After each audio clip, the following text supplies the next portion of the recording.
Mencegah lebih baik daripada mengobati.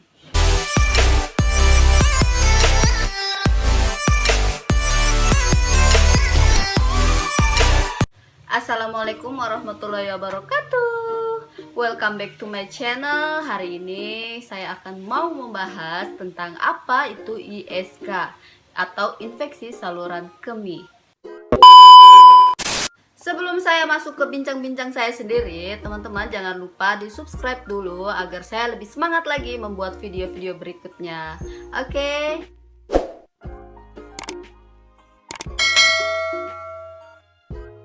Oke, jadi langsung saja, apa itu ISK? Jadi ISK itu adalah infeksi saluran kemih, di mana itu terjadi infeksi pada salah satu organ di kandung kemih yang ada ureter, terus kandung kemih, terus uretra.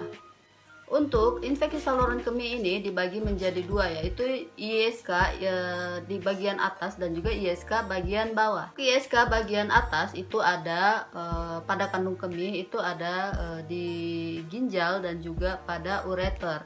Sedangkan kandung kemih bawah itu ada kandung kemihnya sendiri dan juga uretra. Infeksi saluran kemih atas itu dia lebih berbahaya daripada infeksi saluran kemih bawah.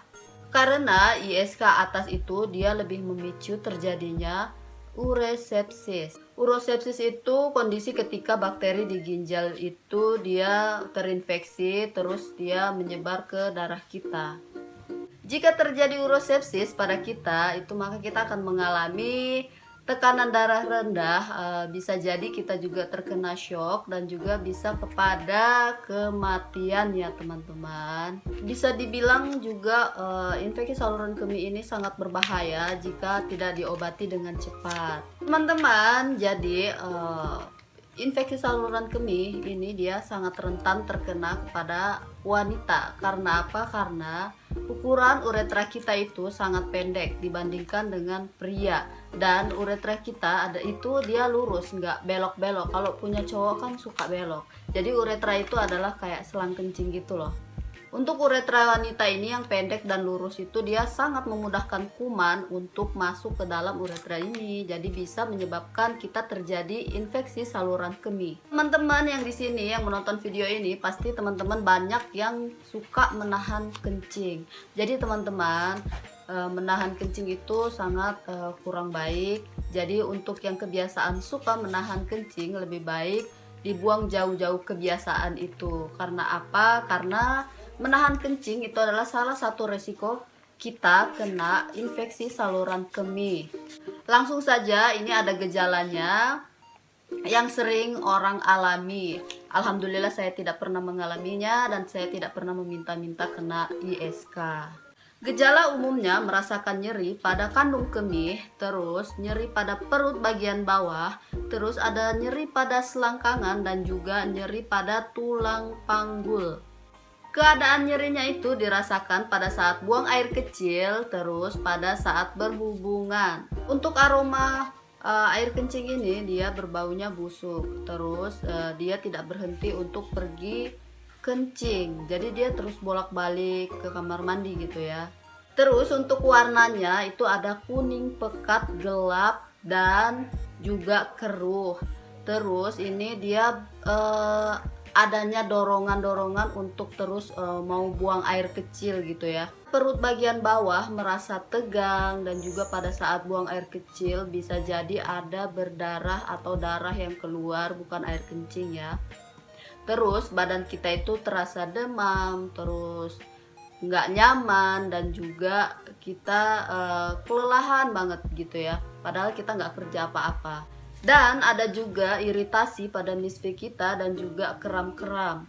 Jadi itulah gejala umum yang terjadi pada ISK atau infeksi saluran kemih.